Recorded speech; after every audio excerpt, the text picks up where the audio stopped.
พักผ่อนในการทำเฮียนเนาะ โดย สมองว่าง่ายๆก็ได้ครูอาจารย์บ่ได้ฝากเบิกบ้านมาบ่ซะ ค่ะจะลืมเห็ด ลืมเฮ็ด โดย ลืมเฮ็ดกับระหว่างบ่อยากเฮ็ดนี่ ต่างกัน ต่างกันได้เนาะ โดย แสดงว่ามื้อแรงนี่คันลืมมื้อแรงต้องเฮ็ดมื้อแรงนี่ ตอนแรกลืมอีกนิดหนึ่ง แรงเอาง่ายคือสั้นๆคือบ่อยากเฮ็ดง่ายๆกว่าเนาะ โดยให้หมูเห็ดไหนก็ได้ เอา ยอก บ่ความจริง อันนี้เห็นแล้ว แล้วแหละ โดย ทุกคนเนาะการทำเฮียนเวลาครูอาจารย์ฝากไปบ้านมากก็คือว่าเนี่ยต้องเฮ็ดเนาะ โดย เป็นอะไรการลงผู้บ่าวแต่ละคนมีความแตกต่างกันอยู่บ่ ก็บ่แตกต่างเลย คือกันเบิดบ่ โดย สำหรับมีแต่แชทข้อความบ่มีบ่คนที่โทรมา ก็มีอยู่ หักอยู่บ่เวลามีคนโทรมา ค่ะ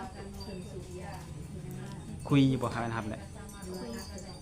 เปิดกล้องเปิดหยังเห็นหน้าเห็นตากันอยู่บ่ เปิด เป็นจังไดเห็นผู้บ่าวไทยหล่อบ่ ก็หล่ออยู่ มักบ่บัดนี้ ยังคุยก่อน ยังอีก เมื่อวันเห็นหน้าแล้วมักเลยยัง เห็นว่าเห็นหน้าหล่อแล้วมักยังโลยังว่า ยัง มักคนในไสซะมักคนที่อยู่ไสซะนะ ระหว่างหน้าตาดีใจดีหล่อรวยนี่มักแบบใด ก็จะใส่คนละ เอาใจใส่ก็พอ ว่าใจใส่นี่มันบ่ได้อิ่มท้องได้ใจใส่นี่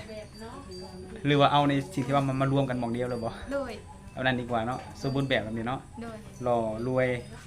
ประมาณนี้เนาะนิสัยดีเอาใจใส่ครบอยู่นั่นเลยอืมโดยอ่ะหยอกแซวน้องเพิ่นเพราะว่าน้องเพิ่นก็เป็นคนอารมณ์ดีเนาะตลกเฮฮาหรือว่าขี้ดื้อว่าไงภาษาบ้านเฮาเนาะแม่นบ่ว่ามันนี่ บ่ขี้ดื้อ บ่ขี้ดื้อ ปานใด กันยังดีอยู่เนาะ โดย แต่ก็ยังมีคำว่าบ่ปานใดเพิ่นว่าทุกคนในกลุ่มของหมู่น้องนี่คือสิแม่นน้องที่ดื้อกว่าหมู่นะ บ่หมูขี้ดื้อกว่า แม่นบ่ โดย คือเห็นหมู่น้องแต่ละคนนี่คือนั่ง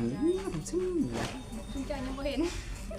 เบื้องหลังบ่ โดย มันต้องมีเบื้องหลังอีกเนาะ โดยอันนี้เฮ็ดทั้งเบื้องหน้าเบื้องหลัง โดยเด้อทุกคนเด้อสำหรับ FC ใหม่ FC เก่าเนาะหรือว่าคนที่ติดตามทางน้องแก้วตาเพิ่น